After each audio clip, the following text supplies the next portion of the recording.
আচ্ছা বলো তো, কে কে ছোটোবেলায় এরকমভাবে আম খেতে? ম্যাঙ্গো ফ্রুটি নিজে বানিয়ে, ম্যাঙ্গো ফ্রুটি তো কেনা তো আমরা সবাই খাই মোটামুটি, কিন্তু এরকম বাড়িতে বানিয়ে কে কে খেতে? আমি কিন্তু ছোটোবেলায় এটা ভীষণ করতাম। তো বড়োবেলা তো কী করছি দেখে নাও। তো তার জন্য কিন্তু এরকম একটা ভালো, যাতে একদম ভালো পাকা আছে, তো সেরকম একটা আম নিয়ে এইভাবে আঙুল দিয়ে প্রেস করে করে ভালো করে ওটাকে, ভিতরে যেই পাল্পটা আছে সেটাকে ভালো করে এভাবে প্রেস করতে হবে, এই মুখের পোর্শনটা বাদ দিয়ে, কারণ ওদিকে লিক হয়ে যেতে পারে। তো সেই কারণে দেখো ভালোভাবে এটাকে তুমি যখন প্রেস করবে এরকম বেশ গুবে যাবে। তো এটা বেশ ছোটোবেলায় খুব মজা হতো।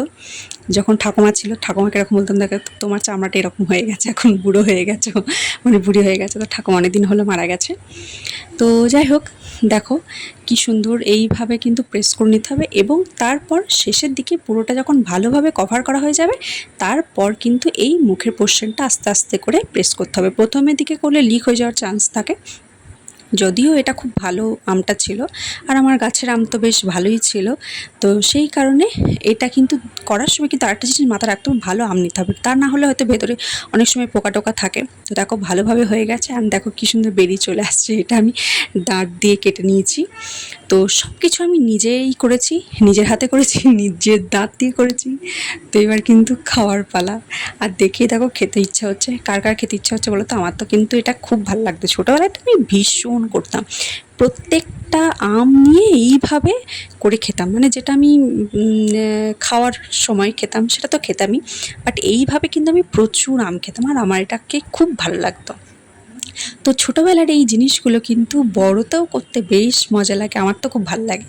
তো তোমরা কে কে করেছো সেটা কিন্তু অবশ্যই জানিও আমাকে। আর এই যে দেখো, অলমোস্ট কিন্তু শেষের পথেই। আমটা যদিও খুব একটা বড় নিইনি, ছোটোই নিয়েছিলাম। তো সেই কারণে, আর আমাদের গাছের এবারে আমগুলো খুব একটা যে বড় হয়েছিল সেটা হয়নি, মোটামুটি মডারেট ছিল সাইজে। তো এই দেখো আমার কিছুক্ষণের মধ্যেই কিন্তু শেষ হয়ে গেছে। তো এটা কিন্তু আমি খুব এনজয় করেছি। আর এই ছোটোবেলার এই ছোটো ছোটো জিনিসগুলো মজা করতে কিন্তু খুব ভালো লাগে। আর দেখো কী অবস্থা, একদম পুরো শেষের পথে। আর এত সুন্দর ছিল আমটা, এত মিষ্টি ছিল।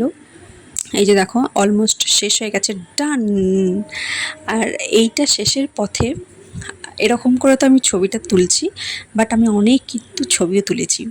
তো সেগুলো দেখে নাও। তো তোমরা একটু এনজয় করো না আমার সাথে সাথে। আর তোমরা কিন্তু অবশ্যই কমেন্টস করবে যে তোমরা এরকম করেছো কি না, আর যদি না করে থাকো তবে কিন্তু অবশ্যই একবার করে দেখতে পারো। তোমাদের কিন্তু খুব ভালো লাগবে, আমার তো খুব ভালো লেগেছে। তো তোমাদের কেমন লাগছে সেটা কিন্তু অবশ্যই জানিও, আর তোমরা কারা কারা করেছো সেটা কিন্তু আমাকে জানালে আমার আরও বেশি ভালো লাগবে। তো দেখা হবে পরের ভিডিওতে, এখন তাহলে বাই।